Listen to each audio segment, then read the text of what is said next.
I'm Shane McGalley. And I'm David Keener. And this is the Hourlings podcast project.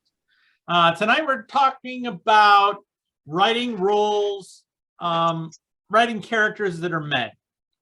And we're going to talk about the good stuff and the bad stuff. To start off, we're going to try to show you how to avoid cliches and stereotypes mostly. But before we get started, Dave, do the thing. Say the thing. Okay. So we have a disclaimer. Look, of course, as we all know, people vary greatly. But without delving into stereotypes, there are behavioral tendencies common to men and women that we can use to differentiate our characters.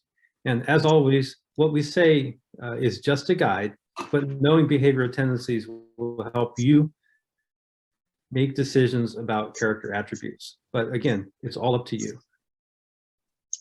Yep, and I'll just add for us too that we acknowledge that there's non-binary characters, non-binary authors. So we totally know that is out there. But these episodes covering men and women are not going to cover that topic. Maybe in the future, maybe a future episode. Yeah, maybe the future. One final note I want to tag on there that I want to issue a little warning.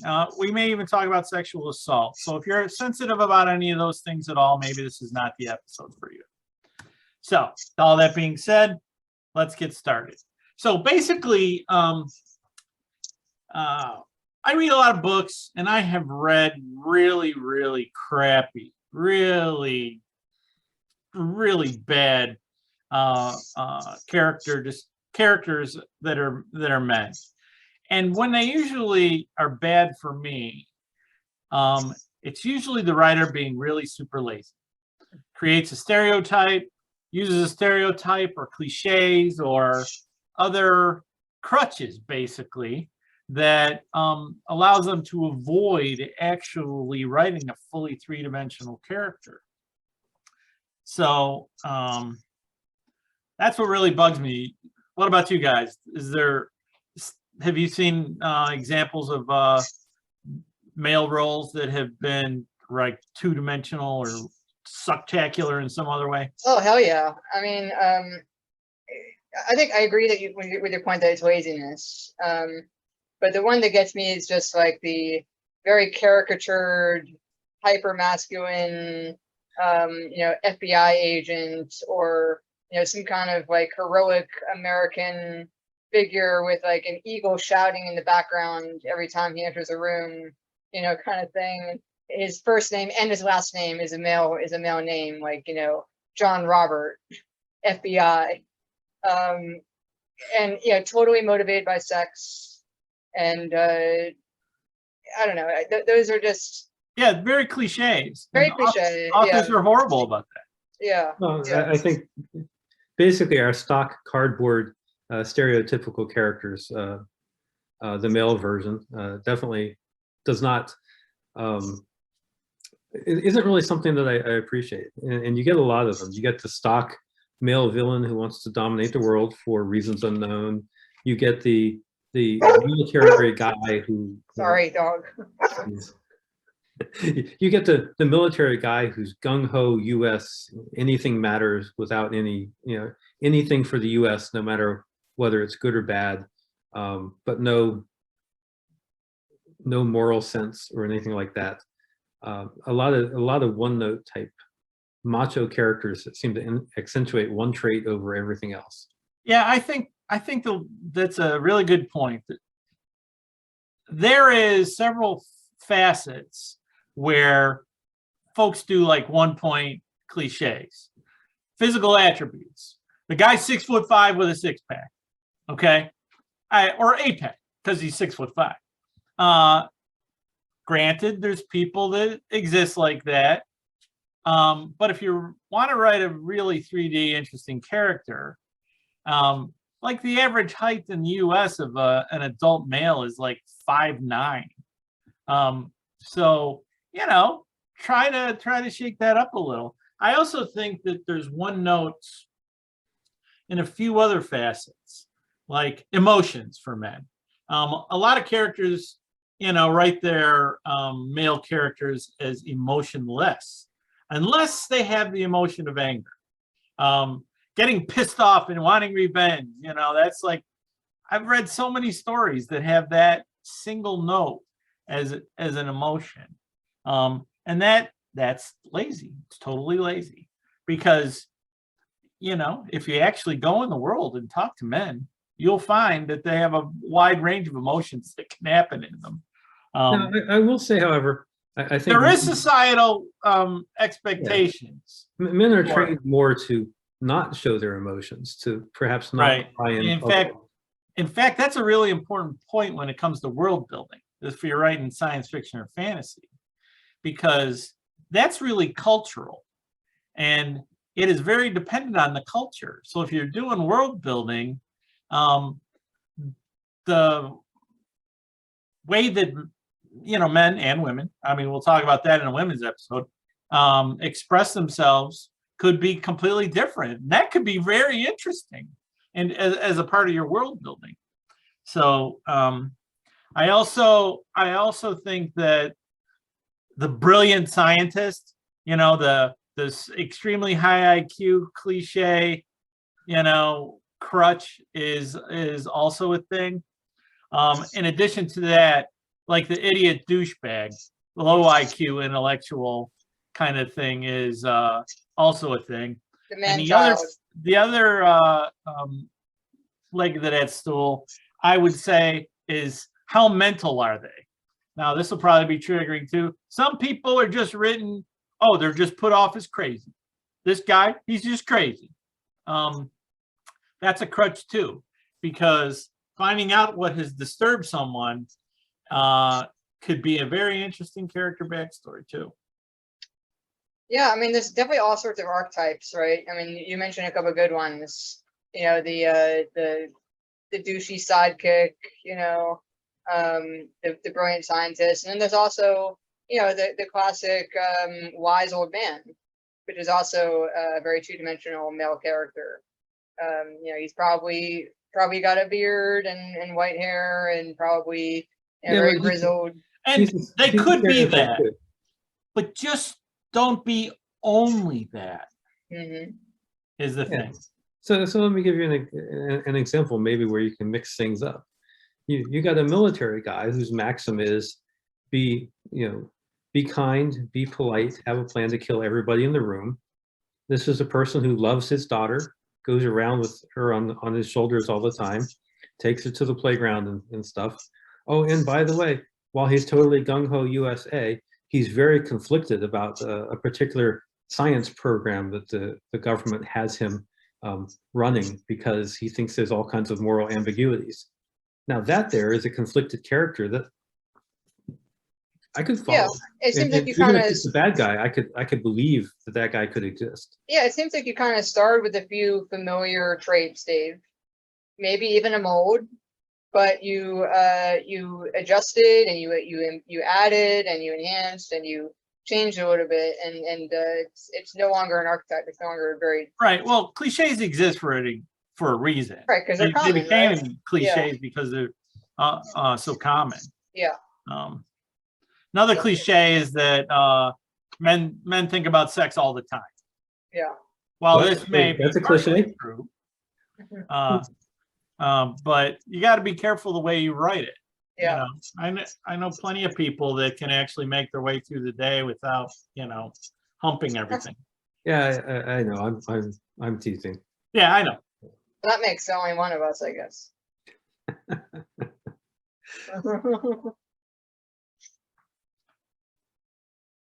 So I think Shay mentioned sidekicks.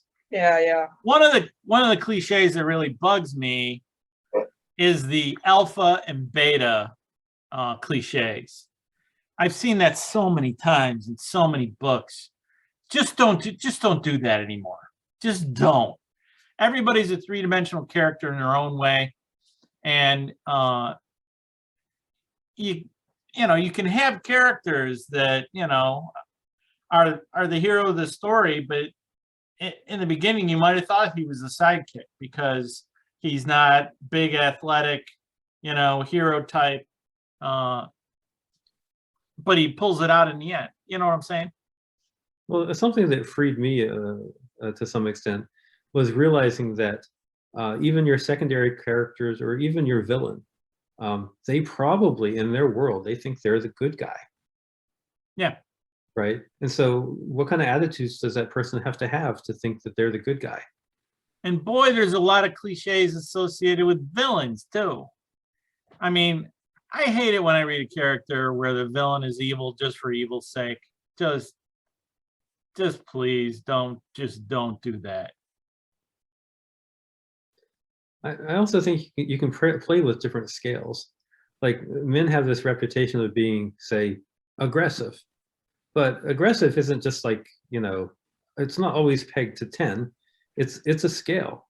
So you could have the guy who, if something happens, he flies off the handle and he's totally aggressive and in your face and ready to start a fight in the bar.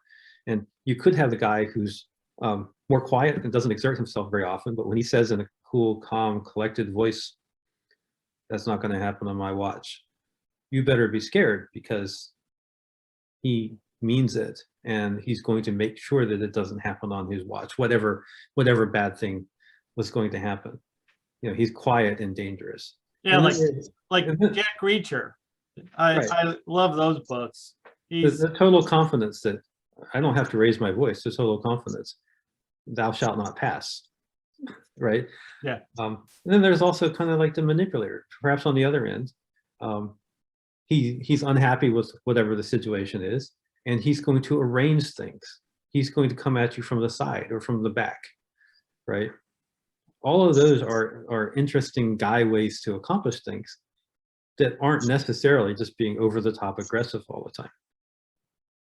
Yeah, I think another interesting thing to think about when you're crafting male characters is to, address what the character himself thinks about masculinity, his own masculinity. Some people care a lot about being masculine, coming across as masculine. Other people don't care as much. Some people have more pressures to come across to be more masculine than others. And then some cultures value masculinity different than other cultures. So in your world building, you could have one country that expresses masculinity a certain way and the other country that expresses it this way. And, perhaps there's sort of disrespect for each other. Like, oh, that guy's not a man because he doesn't do this. Or masculinity brings a lot of opportunities to world build in that way, to explore your culture and your socialization, and see what your character thinks about it. Do they want to rebel against it?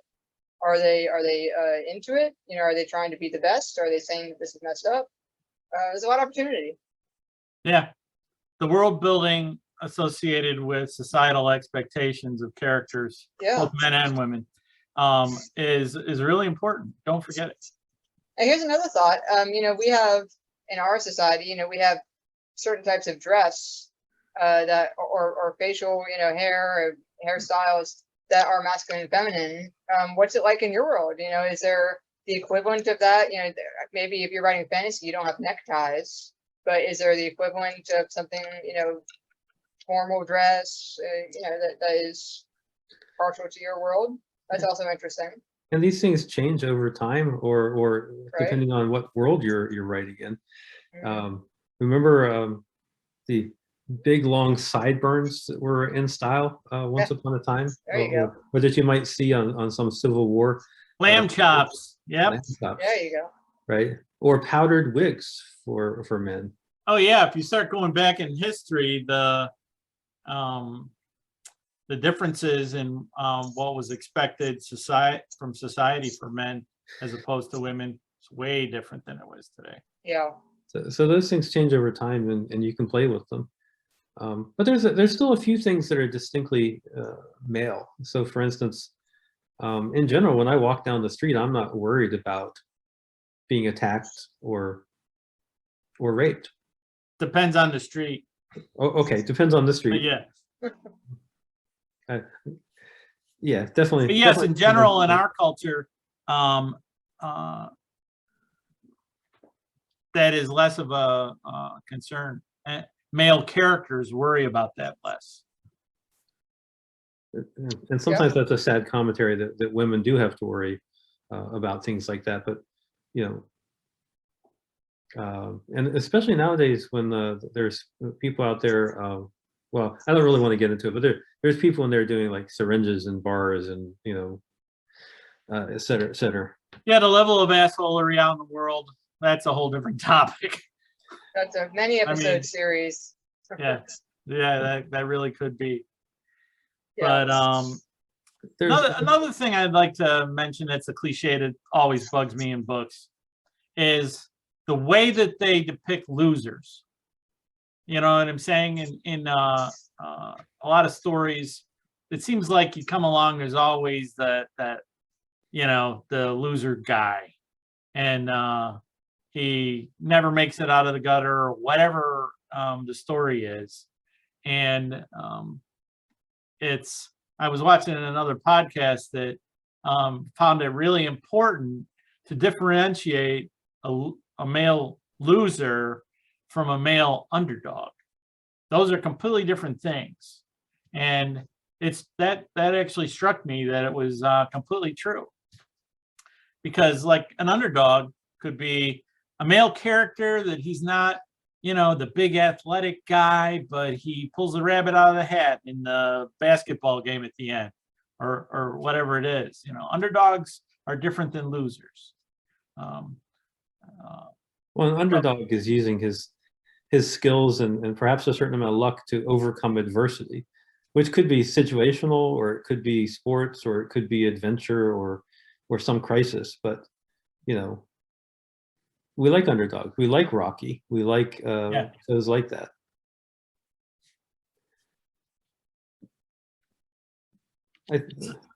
I think we also have emotions. So men tend not to share emotions as well as say women.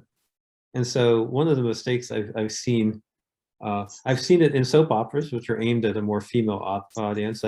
I've seen it in books before, where the men in the books are, say, oversharing their emotions and right. I find that to be a very common problem with female authors writing male characters. They write from their own perspective, from their own being, and you know, really don't get out there and talk to a lot of men. And that is a mistake that a lot of female authors do make. Now, in fairness, it can go the other way when we men are writing female. Listen, here's the easy solution to that for all female authors out there writing their male characters that are too emotional. Just make them all Italian. Make them all Italian, and then you're good. It can be, you know, right? Tell that to J.R.R. Tolkien. Yeah, right. I'd like to see where he's going to put Italians in that. Italians, geez. Listen, they rock. You know, I mean, they're all about it. They put it all on the table, hard on the sleeve. I mean, so a male sharing his emotions in some kind of setting, whether romantic or in response to a crisis, it should be a big deal if it's happening. It's not happening all the time. It's not happening every night or every week or whatever. It's noteworthy. Or it could be something that your male character shows in different ways. Like maybe he doesn't say "I love you," but he shows up with flowers, or you know, he shows in other ways that he does, right? Your mileage may vary, but there are other ways to show emotions than just to have the character go, "Oh, I'm feeling things." Yeah, I mean, male relationships is an important topic too. You know, male bonding is often done through activities rather than, you know, like you said, emotional sharing. You know, watching the game, going out fishing. And some of it, and this is maybe true of writing in general, but some of it's shorthand.